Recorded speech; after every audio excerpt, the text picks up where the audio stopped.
As we started making the film, when we talked to people, a lot of times the reaction was, oh, why are you going to do that? Hasn't there been enough films done on the Panthers? And I would always say, well, what films are those? Because I don't think there really have been. There have been films about individual Panthers. There have been films about other things that Panthers have been part of, but there had not been a film that really tried to talk about kind of the rise and fall of the Black Panther movement. Now, obviously, there's 50 other films that can be made about the Panthers and are still to be made about the Panthers, but this was our try. Well, when we started the film, we felt that the Panther story was a story that needed to be told. It's always timely. Obviously, we didn't know, what's happened in this country in the last year or so, so publicly what happened, that African American men and women would be, murdered so publicly. I think for the film, it's made it so that there's a lot less argument with the film than we probably would have had a couple of years ago. We've screened the film around. At festivals, there's nobody stood up and said, how could you say these good things about the Panthers, which we thought would happen. As a matter of fact, people have stood up and cried and talked about, the fact that they didn't know and they thought the Panthers were evil and terrible people. So, I think it's changed the reaction to the film. But I think in much more important ways, one of the things that we want this film to do is to get out to young people, because we feel like, it's really important that young people understand that the Panthers were young. They were teenagers. They were kids. There's this photo that we use in the beginning. Where they're in the yard. They're standing there in somebody's yard, and it's Huey and Bobby, and Big Man, and the Forte brothers, and little Bobby Hutton, and it's 6 guys. Who started this thing that we're sitting here almost 50 years later talking about. They had no power. These were 6 young guys in Oakland who somehow seized the power and we hope the young people will see the film and understand that movements can be started and movements can be sustained, and hopefully the movement that's already started, this will just kind of help young people. I think the response of young people to the film is going to be tremendous, and there's a way that Stanley and his team want to present the film. I cannot wait until we start moving toward wider screenings in schools and kids. I mean, I have literally thousands of people waiting to kind of see the film. And I think it's going to be eye-opening and life-changing, because kids will see themselves on the screen. They will see the Panthers were like my age. I always kind of tell that story, that I was 15 when I walked in the Panther office and I looked at all the older, cool brothers and sisters, but they were older to me because I was 15. But they were 18, 19, 20 years old. If you were 25 years older than the Panthers, you were like, oh. So and yes, I hope that inspires to create a model that is just as bold and loving. I have to say bold and loving, because those two things, there was a badness and boldness, and there was a kind of like unrestrained love and daring love to what we did.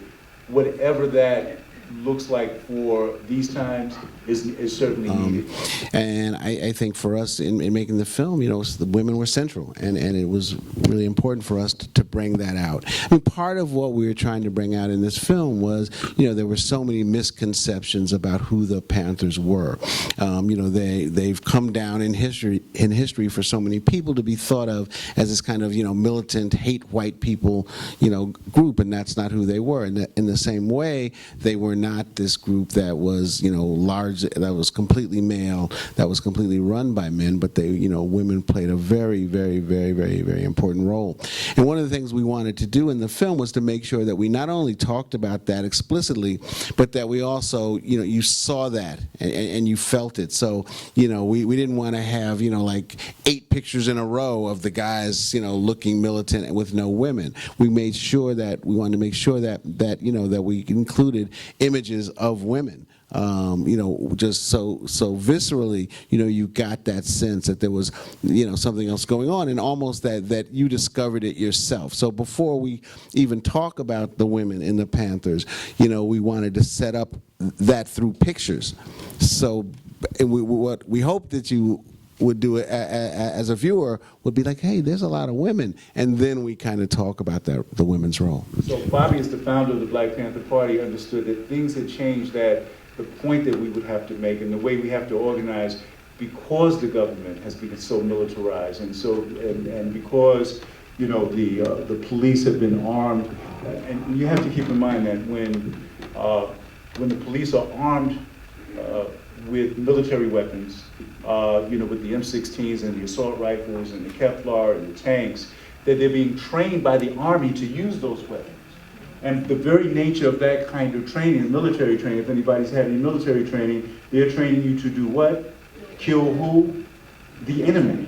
And so that's the idea. These cops are now pseudo-soldiers, paramilitary, coming in with the idea that we're not here to protect the civilians, we're here to kill the enemy. We talked about that in the Panthers years ago, saying the police respond, the way they respond is because they're not there to protect the people, they're there to protect property, right? Which is why a grandmother, on 125th Street, we used to say, if a storekeeper said, there's a black guy across the street, who looks like he's thinking about robbing my store, the cops are there before he can hang up the phone. But if there's a grandmother say, somebody is in my window with a knife, right? And this is still true, they'll get there in 30, 40 minutes, if at all. It's a matter of that perspective. And so we have to attack that from that perspective. We have to look at what happened in South Carolina, and even the labels are different, right?